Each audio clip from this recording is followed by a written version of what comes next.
नमस्कार. न्यूज डंकामध्ये मी महेश विचारे आपल्या सगळ्यांचं मनपूर्वक स्वागत करतो.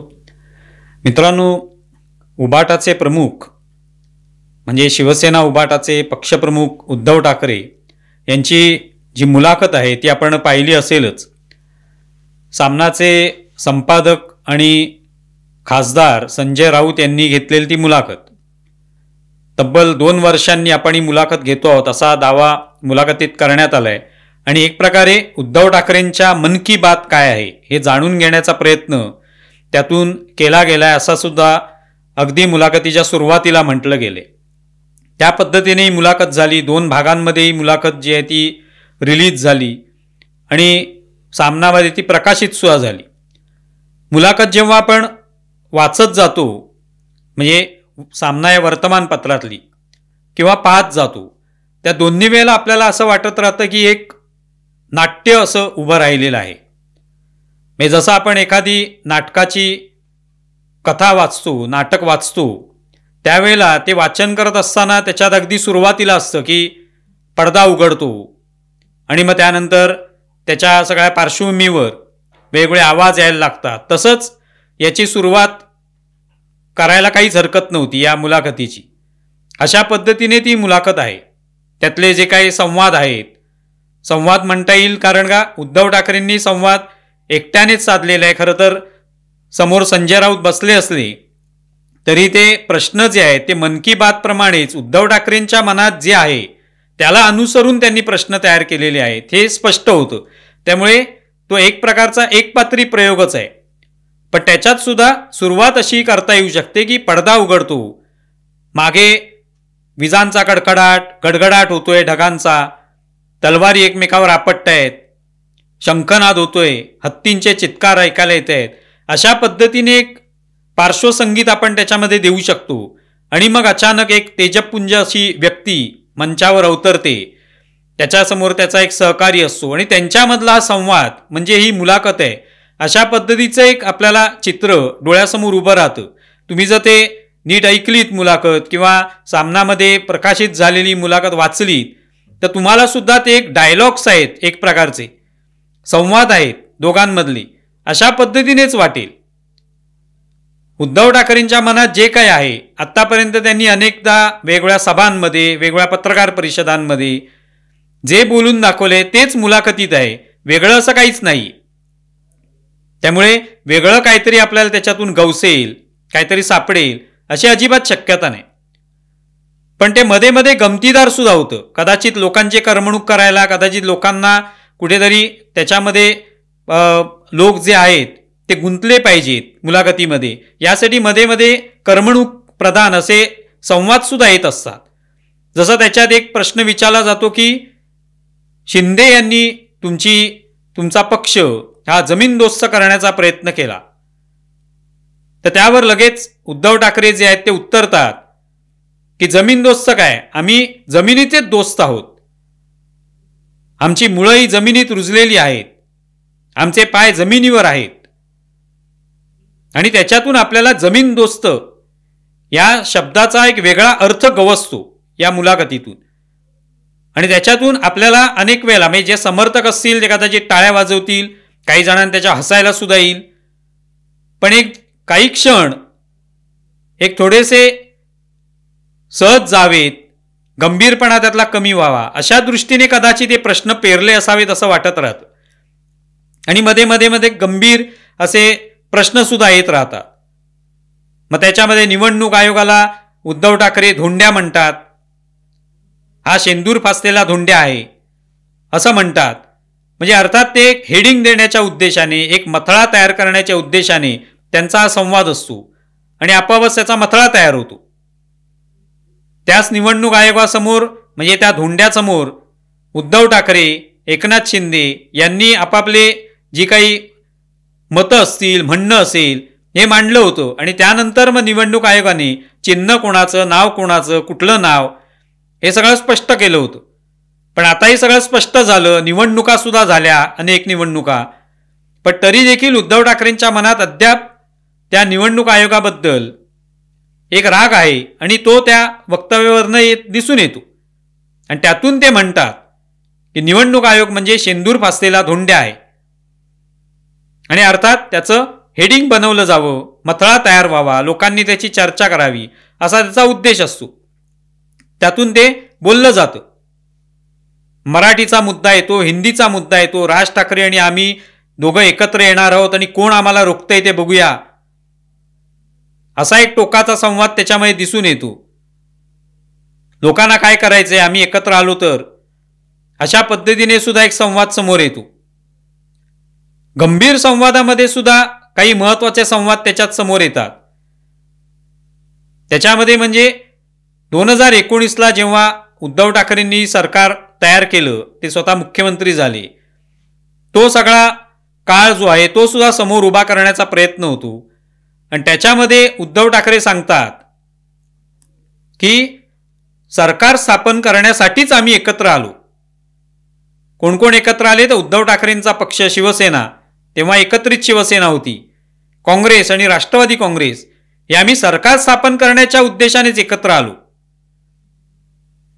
मी त्यावेळेला काय सांगितलं जात होतं की फडणवीस किंवा अमित शहा यांनी दगाबाजी केली, त्याच्यामुळे आम्हाला सरकार स्थापन करावं लागलं.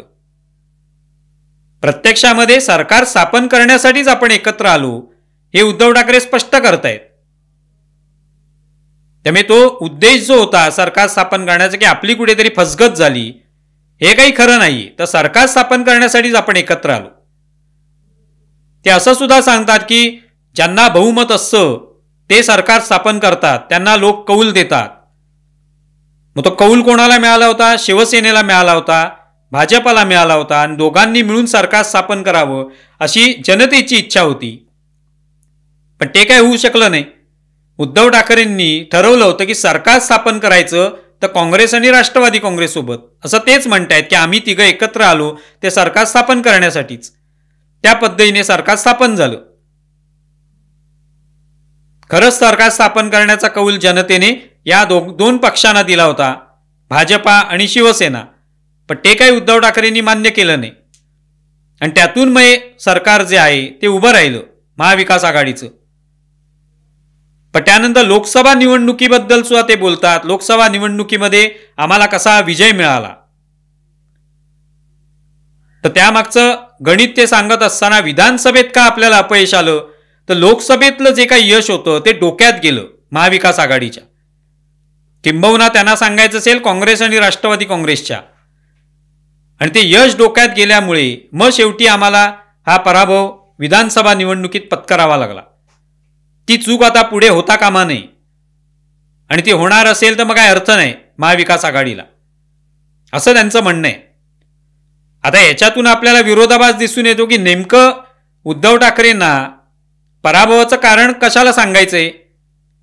हा जो काही खेळखंडोबा महाविकास आघाडीमध्ये झाला त्याच्यामुळे पराभव झाला, की आत्तापर्यंत जे रोज दावे केले जात आहेत, ईव्हीएममुळे आम्ही हरलो, निवडणूक आयोगामुळे आम्ही हरलो, शेवटच्या 1 तासात अनेक लाखो मतदार आले त्याच्यामुळे आम्ही हरलो, हे सांगितलं जात असताना एकीकडे मात्र सरकार स्थापन करण्यासाठी आम्ही एकत्र आलो, लोकसभा निवडणुकीत आम्हाला यश चांगलं मिळालं, पण ते काय आम्हाला पचवता आलं नाही, यश डोक्यात गेलं आणि त्यामुळे आम्ही पराभूत झालो. आता यातलं खरं कोणी मानायचं, काय कोणती गोष्ट खरी मानायची लोकांनी, हे आता ठरवायला पाहिजे. आणि हे सगळं झाल्यावर पुन्हा उद्धव ठाकरे म्हणतात की निवडणुका या बॅलेट पेपरवर व्हायला पाहिजेत, मतपत्रिकांवरच व्हायला पाहिजेत. कशाला त्या एवढ्या निवडणुका घेतात? महाराष्ट्रामध्ये 1 मेला निवडणूक होते आणि बिहारमध्ये 30 मेला निवडणूक होते. एवढा मधला काळ कसा वाया घालवतात? कशाला वाया जायला पाहिजे? कदाचित उद्धव ठाकरेंना ती बांद्रा पूर्व आणि बांद्रा पश्चिम यांच्यातली निवडणूक वाटत असेल म्हणून ते तसं म्हणाले असतील. पण आपला देश केवढा मोठा आहे आणि त्यासाठी केवढी यंत्रणा लागते निवडणूक घेण्यासाठी आणि कोणत्या कोणत्या प्रकारच्या अडचणी असतात याची कदाचित त्यांना जाणीव नसावी. त्यांना तेवढा काळ सुद्धा मिळाला नाही मुख्यमंत्री पदाचा. तो कदाचित मिळाला असता तर त्यांना कदाचित कळलं असतं की एखादी निवडणूक घेण्यासाठी किती किती प्रकारच्या अडचणी समोर येत असतात आणि निवडणूक आयोगाला सगळ्या अडचणींना मात करावी लागते, सगळ्या या व्यवस्था ज्या आहेत त्या कराव्या लागतात आणि नंतर मग निवडणूक घेता येते. कुठेही त्याच्यामध्ये चूक राहता कामा नये. कुठेही त्याच्यात गलथानपणा होता कामा नये याचा विचार करावा लागतो. पण त्यासाठी उद्धव ठाकरेंचं मत आहे की निवडणूक मतपत्रिकांवर व्हायला पाहिजे. ब्रिटनमध्ये होत नाही का, अमेरिकेत होत नाही का, मग आपल्या इथे काय व्हायला हरकत आहे? व्हायला काहीच हरकत नाही. बॅलेट पेपरवर घ्या, मतपत्रिकांवर घ्या. पण ते आत्ताच का? ईव्हीएम काय आता 2014 पासून वापरायला सुरुवात झाली नाही? हा प्रश्न मनात येतोच. या मुंबई महानगरपालिकेवर जी शिवसेनेची 25 वर्ष सत्ता आहे असं म्हटलं जातं, ती सत्ता कशाच्या आधारावर मिळाली त्यांना? मतपत्रिकांवर तर मिळाली नाही. त्या निवडणुका ईव्हीएमवरच घेण्यात आल्या. तेव्हा तर कधी उद्धव ठाकरेंच्या पक्षाने विरोध केला नाही की बाबा हे मतपत्रिकांवर घ्या, आम्ही एकसारखे कसे काय जिंकतो? 25 वर्ष आम्हीच कसं काय जिंकू शकतो? काँग्रेस जिंकली पाहिजे, कधीतरी राष्ट्रवादी काँग्रेस जिंकली पाहिजे, कधीतरी भाजपा जिंकली पाहिजे, कधीतरी त्यांचा महापौर व्हायला पाहिजे. आम्हीच दरवर्षी जिंकणार, दर 5 वर्षांनी आम्हालाच कसं काय यश मिळतं? असा विचार का मनामध्ये आला नाही? आणि त्यावेळेला का नाही मतपत्रिकांवर घेतली निवडणूक? असाही प्रश्न मनात येतो. पण हे सगळे प्रश्न जे आहेत ते आपल्या मनात येताच कामा नयेत. कारण आपल्याला फक्त हे ऐकायचे असतात संवाद.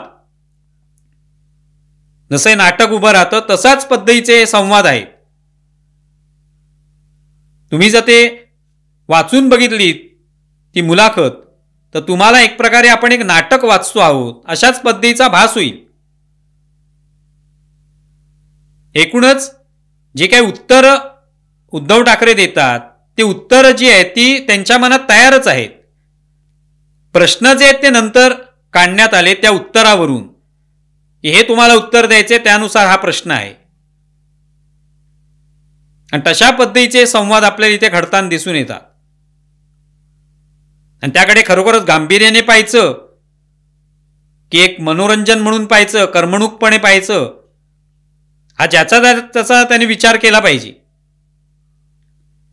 हेच या मुलाखतीचं सार आहे.